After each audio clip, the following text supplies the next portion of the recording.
desliguei a internet, ele cortou o vídeo e eu fui descobrir horas depois. Mas vamos lá, ó. Eu desliguei aqui a Wi-Fi para a gente testar Opa, não quero aqui não. Eu quero nesse mobile. Vou botar para rodar aqui nosso app. Agora no meu iOS, ou no meu dispositivo real, no meu Android aqui, porque aí eu posso realmente desligar a internet sem ter que desligar a internet do computador. Não sei porque que o QuickTime está linkado aí com o serviço de gravação aqui, que quando eu desliguei a internet, ele simplesmente desligou o vídeo aí. Não entendi muito bem. Mas vamos lá, enquanto roda aqui, o que acontece? Eu vou simular agora, aqui, eu tinha feito isso aqui na aula antes, tá? Isso aqui é o nosso passo a passo, beleza? Firebase Office Service, pacote aqui do Firebase. E por que ele está aqui? Porque ele não pode ser nulo. Bom, deixa eu desfazer aqui. Em algum momento eu desfiz coisas aqui. Pronto. Beleza, estava assim. Vamos aqui, ó. Eu tô sem internet, beleza? Vou tentar fazer o login. Então, linekin@gmail.com 1, 2, 3, 4, 5, 6. Ok, vou tentar entrar. E olha só, ele deu um erro aqui já no primeiro passo, né? Então, no primeiro passo, ele já deu um erro aqui. Quando ele tentou fazer a autenticação, ele bateu aqui, ó, no login user e gerou um erro.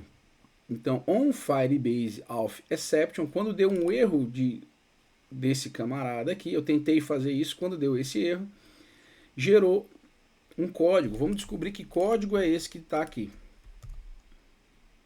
A gente vai aqui, terminal, é no nosso debug mesmo, vou colocar aqui embaixo. E ó, gerou um erro chamado Network Request Failed. Então, falhou ao tentar fazer uma requisição de internet. Então, a gente vai ter que acrescentar isso aqui, ó, para informar para o usuário, else if. A gente gera aqui também uma exceção, uma exception, do tipo, opa. Tô colocando dentro do if. Aqui e tal. Aqui, na verdade, eu vou fazer o seguinte: se o meu echo, o código de erro, for igual a essa string aqui, network failed. Eita, que hoje eu tô bom. Beleza? Se der esse erro aqui, a gente vai gerar uma exception, né, com os dados aqui, ó. Erro de conexão. Verifique a sua internet. Então, ó, olha a importância, tá? Escute só. Olha a importância da gente colocar, informar os erros corretos para o usuário. Então, essa questão de erros aqui ela é muito importante, beleza? Para a gente informar para o usuário o que realmente está acontecendo. Então, ó, a exceção aqui foi porque não conseguiu conexão com a internet, né? Porque se eu coloco um erro genérico, por exemplo, não foi possível recuperar o usuário, o usuário aqui vai ficar tentando mudar a senha e tal. Ele até agora não entendeu que, na verdade, foi porque ele está sem internet, que ele não está conseguindo acessar o aplicativo, beleza? E isso é muito importante, tá? No nosso caso de front-end, uma das tarefas mais importantes é gerenciar o estado, né? Ou seja, informar para ele que está acontecendo algum processo de login, informar para ele que aguarde, informar para ele que deu sucesso, informar para ele que deu erro. E no caso de erro, é interessante, né, que a gente dê exatamente o resultado do erro. Por isso que é muito importante aqui essa nossa funcionalidade de tratar os erros, tudo bem? E eu vou fazer a mesma coisa aqui agora com o nosso passo 2, né? Então, ele parou aqui no passo 2, mas vamos dizer que ele tinha passado aqui do passo 2, ó. Ele passou do passo 2, porém, ele vai ficar lá no passo 1. Então, porque a gente já começa a descobrir aqui os erros e no futuro a gente pode tratar todos esses erros de uma única maneira, tá? Então vou colocar aqui que o ID ele vai ser igual ao esse usuário aqui que a gente já tem na mão. Então vamos dizer que ele já conseguiu recuperar o usuário, né? Ele não vai passar por essa parte de autenticação e vai cair direto lá no nosso erro, ó. Eu estou sem internet, lembrando, ó. Estou sem internet. Olha só o que aconteceu.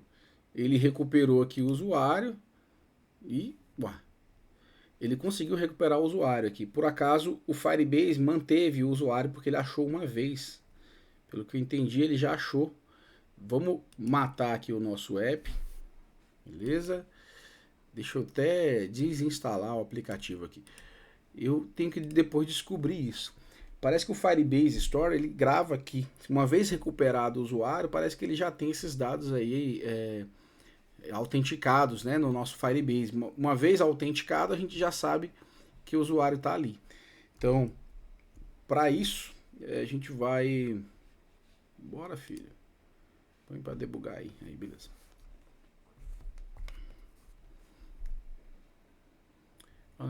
Vamos botar aqui para rodar de novo e tentar ver agora como é que o erro se comporta aqui no caso do Firestore, né? Porque da autenticação aqui a gente já tratou dois tipos de erros, né? Credenciais inválidas e erro de conexão. E inclusive esse erro de conexão aqui, ó, eu posso copiar e colar aqui, ó, né? Porque a gente sabe também que na hora de criar o usuário pode ser que tenha dado esse mesmo erro. Então, como a gente está tratando de Firebase Alpha Exception, provavelmente vai dar o mesmo problema aqui no caso de criação. Ou seja, se eu tentar criar uma conta sem internet,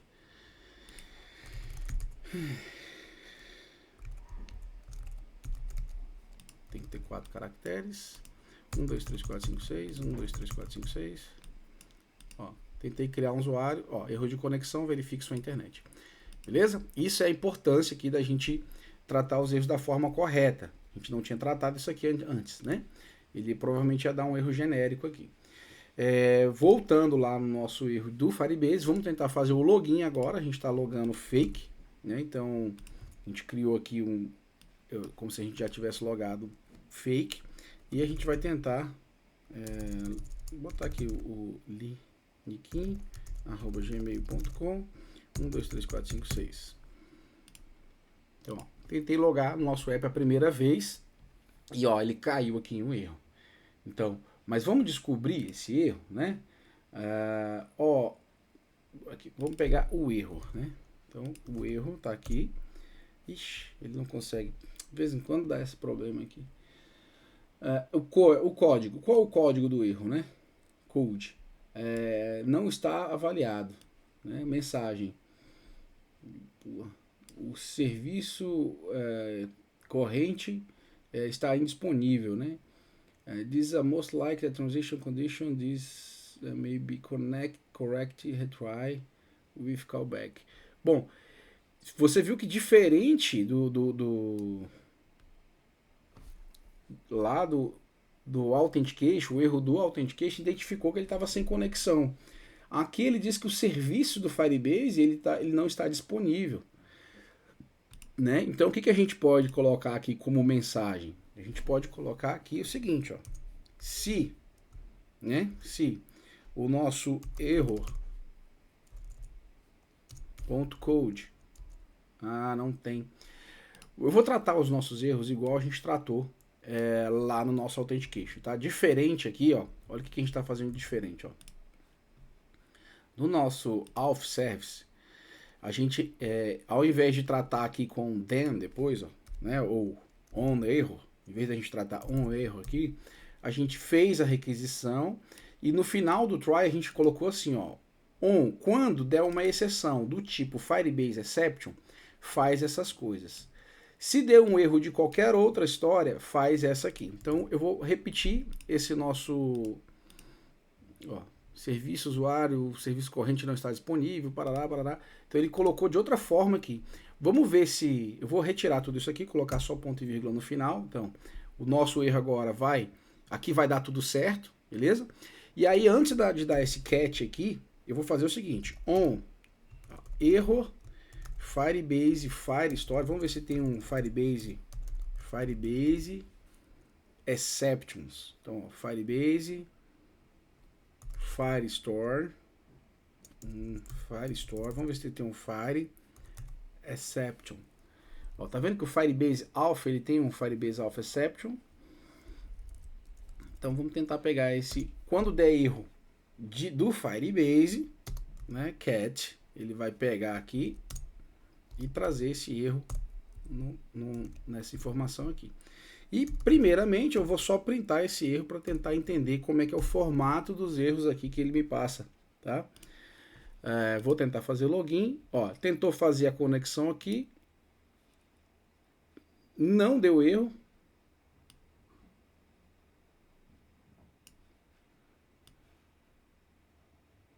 Ele colocou que o serviço não está avaliado. Engraçado, ó, ele não gera um erro, né? Diferente lá do nosso Firebase Alpha, a gente tem que tratar ele daquela outra forma mesmo. Então, desfazendo aqui, vou tratar exatamente assim.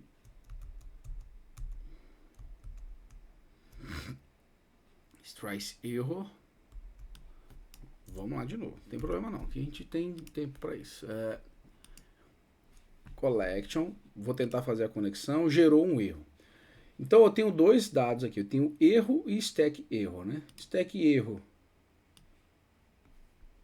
não me dá muita coisa, mas aqui dá. E esse erro é do tipo Firebase Exception. Então o que eu vou fazer aqui? Ó, vou fazer o seguinte, if, beleza? Se esse erro aqui, se ele for do tipo Firebase Exception, então eu vou tratar ele aqui. E aí eu vou fazer aqui, ó, cat.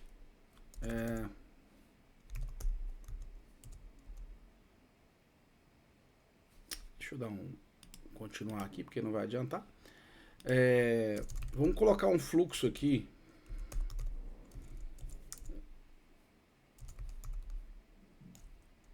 De escolha, né? E a gente vai fazer o seguinte: error.code, certo? Se o erro.code for do tipo unviolable, é isso? Indisponível? Era isso que estava escrito. Vamos tentar aqui de novo. Ó, ele entrou aqui, está tentando fazer essa requisição. Quando der erro, ele cai aqui e ele verificou. Ó, erro é do tipo Firebase Exception. Então, se é erro do tipo Firebase Exception, eu posso tratar esse cara aqui como tipo Firebase Exception para colocar um ponto code. E aí eu vou fazer o seguinte, ó, tem um A aqui, unviolable. Beleza? Vou pegar o valor, copiar, colocar aqui dentro. Ixi. Unviolable. Tem um L aqui também. Então, se for do tipo, se for desse tipo aqui, eu não vou dar esse erro maluco aí, né? Se for desse tipo aqui, eu vou fazer um erro throw, beleza? Throw, uma exception, e a gente vai dar aqui, ó, serviço indisponível. Disponível. Verifique sua internet. Por que eu estou colocando mais genérico aqui, ó? E talvez seja o problema de internet. Porque pode ser que esse erro de indisponível não seja um problema da internet do usuário, mas seja um problema do nosso banco de dados. Pode tirar esse break. Pode ser que seja um problema do nosso banco de dados. Concorda comigo? Que pode dar um problema lá no Firebase, que o Firebase não está conseguindo acessar, vai dar o mesmo erro, mas não é a internet do cara. Então aqui eu estou dando uma opção. O serviço está indisponível, verifique sua internet. O cara vai lá, verifica a internet. Continua indisponível, então não é problema da internet dele. Mas a mensagem que eu posso exibir por enquanto é essa aqui. O mais provável é que seja a internet dele. Dificilmente o Google vai cair o serviço do Google aqui. Tudo bem? Isso é raríssimo. Acontece. Beleza. Então, bom, o nosso get user, eu posso tirar esse cat erro daqui, tá? Esse segundo tipo aqui, que não tá caindo aqui dentro hora nenhuma. Então, olha só, o tamanho da nossa classe aqui de erro, né, de get user. Entendeu o porquê agora que o nosso momento de fazer o login aqui, ó, não é interessante, né? Melhor Ctrl Z. Entender o porquê que é mais interessante a gente criar uma outra classe que só faz essa realmente a requisição com o banco de dados e deixar o nosso repositório apenas para fazer as chamadas necessárias para retornar um resultado para a nossa página, porque isso aqui ele pode crescer demais, né? Inclusive, esse tipo de serviço aqui a gente também poderia externalizar. Tem várias formas, tá, da gente tratar de fazendo isso aqui e tirando responsabilidades. Porque se você olhar para essa página, para esse código aqui, a gente ainda consegue ver múltiplas responsabilidades. Ó, aqui eu estou fazendo conexão com o banco de dados, aqui eu estou fazendo o quê? Adaptando o meu resultado em um usuário model. Então, ó, aqui a gente já está fazendo duas coisas. Existem diversas maneiras, tá? Eu não vou ficar criando aqui diversas, porque é o seguinte, para cada projeto, tá? Para cada projeto, você tem uma estrutura de dados, uma arquitetura, né, que você acha mais necessário para fazer aquilo. E isso aqui, ó, pode ficar bem grande. Vou só dar como exemplo aqui, deixa eu ver se tem um projeto aberto aqui. Vou dar como exemplo, por exemplo, aqui de um trabalho que a gente tem. Um dos projetos que eu tenho aqui na máquina.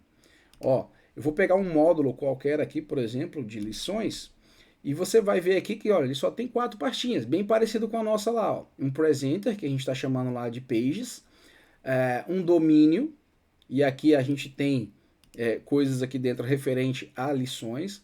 A gente tem a conexão com o mundo externo e a gente tem uma infraestrutura. Mas olha o tamanho disso aqui. Para cada pasta dessa, ó, o domínio eu tenho entidades, eu tenho repositórios, eu tenho user cases. Aí, o externo, eu tenho meus data sources. A minha infraestrutura, eu tenho meus adaptadores, eu tenho data sources, eu tenho repositórios. No meu presenter, eu tenho os controladores de página que eu chamo de store e eu tenho minhas páginas. Olha o tamanho dessa estrutura aqui, ó. Tá vendo que tudo isso pode ficar muito grande? Pode, mas ó, qual o bom disso aqui tudo? Em cada página dessa aqui, você vai ver que ela faz apenas uma coisa. Então o meu store apenas faz isso. A minha página simplesmente desenha a página.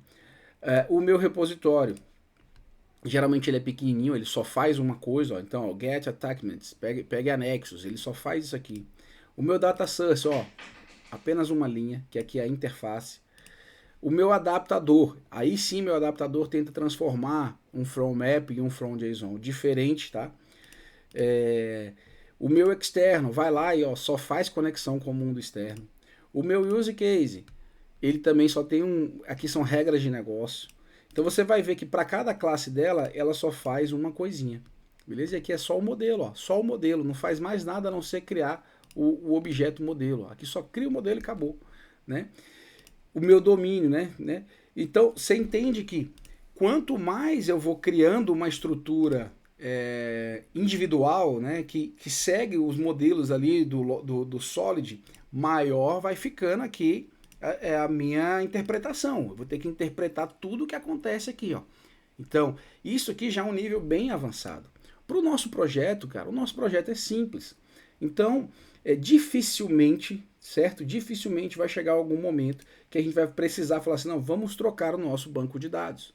E se a gente trocar o nosso banco de dados, por acaso a gente pelo menos já deixou aqui no mundo externo chamado database.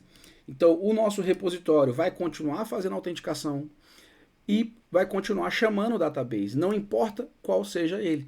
Se a gente estiver utilizando agora um database da Amazon, não tem problema.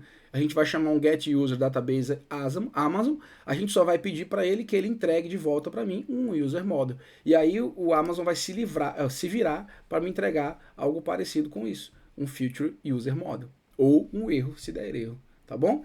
Então é isso. Só quis mostrar que existem várias formas de se fazer. Isso aqui ainda tem múltipla responsabilidade, está fazendo várias coisas, mas não tem problema. Eu estou aceitando, estou correndo o risco. Então eu estou aceitando esse risco aqui, porque o nosso projeto não é tão necessário, não é tão necessário para o nosso projeto. Então isso é um trabalho aí até de um arquiteto, né? Para ele falar o que é necessário ou não é necessário. Ah, tem como usar menos areia aqui para fazer esse alicerce? Tem. Qual o risco que eu corro? Ah, você corre esse tipo de risco e tal. Então, isso é um trabalho de arquitetura, a gente identificar qual a melhor arquitetura para o nosso projeto. Mas uma coisa é certa, Isso aqui, se isso aqui tudo tivesse, né? Aqui dentro, ó, aqui dentro, fazendo isso aqui, que é no login, né? A gente fazendo isso aqui, ó, pô, olha o tamanho que ia ficar, olha a bagunça que ia ficar. Então a gente já separou um pouquinho, tudo bem? Então a gente melhorou, mas não é o ideal ainda, talvez seja o ideal para essa aplicação. Tudo bem? Vamos aceitar esse risco aí e bola para frente. Na próxima aula aí a gente vai tratar agora de fazer agora o nosso set user, beleza?